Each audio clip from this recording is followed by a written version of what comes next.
ভোটে দাঁড়িয়ে সন্দেশখালীতে যাচ্ছেন, কেমন লাগছে প্রথম অনুভূতিটা?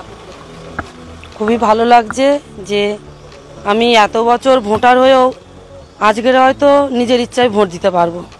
সন্দেশখালীর আর মানুষেরা আজকে নিজেদের ইচ্ছে ভোট অবশ্যই অবশ্যই। কত বছর পর ভোট দেবেন আপনার অঞ্চলের ভোটাররা? দেখুন, এর আগেও আমরা বুথে গেছি দুই একবার ভোট দিতে, কিন্তু ভোট দিতে পারিনি। আর আমাদের তো কিছু কয়েকবারই ভোট দিতে যেতে হয়নি, বাড়ির থেকেই আমাদের ভোট হয়ে গেছে। তা আমি প্রথম 2024-এ ভোট দেব, আর সেই আশা নিয়েই যাচ্ছি। আমরা ভোট দেবো, আর সেটা আমাদের নিজেদের স্বাধীনতা মতো। কতটা কনফিডেন্ট আজকে, কতটা আত্মবিশ্বাস আপনার আছে?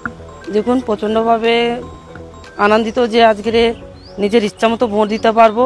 আর আত্মবিশ্বাস বলছেন, আজকের এই বসিরহাটের মানুষের আশীর্বাদে আমি 100% আশাবাদী, আত্মবিশ্বাসী। রেখা, গতকাল রাত থেকে বেরমুজুরে আবারও শুরু হয়ে গিয়েছে ঝামেলা, সেখানে বিজেপি কর্মীদের ভয় দেখানো হয়েছে, পুলিশ। দেখুন, এটা অবাস্তবিক কিছু নয়। আপনি গেছিলেন আমার ওখানে, যে আমার বাড়িতে কিভাবে রাতের অন্ধকারে পুলিশ গিয়ে কিভাবে আমাকে মারার চেষ্টা করেছিলেন। আর এটা তো নতুন কিছু না, এটা তৃণমূলের চক্রান্ত। আশা করছি 4 তারিখের পরে ওনাদের নিশ্চয়ই পতন হবে। মহিলাদের মারধর করা হয়েছে, বিভৎস, বিভিন্ন জায়গায় ক্ষতচিহ্ন, মারধর করা হলো মহিলাদের রাতের অন্ধকারে।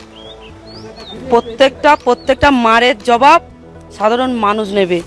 আজকের মানুষ দেয়ালে পিঠ থেকে গেছিল বলে আন্দোলন বার করেছিলেন, আর এই বিজেপি পার্টির থেকে সাহায্য করেছে বলে এই বিজেপি পার্টিকে নিয়ে নানান রকমভাবে আমাদেরকে অসম্মান করার চেষ্টা, আর এই আন্দোলনকে অসম্মান করার জন্য এই তৃণমূল বাহিনীরা আজকে যেভাবে উঠে পড়ে লেগেছে, তার জন্য একটাই কথা বলবো, যে অত্যাচার করছে আর আমার মা বোনেরা যে অত্যাচার সইছে, তার জবাব অবশ্যই দেবে। তার জন্য প্রস্তুতি, আপনারা সাথে থাকুন, অবশ্যই আপনারা দেখতে পাবেন। বসিরহাটের মানুষ যারা আজকে ভোট দেবেন, তাদের উদ্দেশ্যে আপনি কি বলবেন?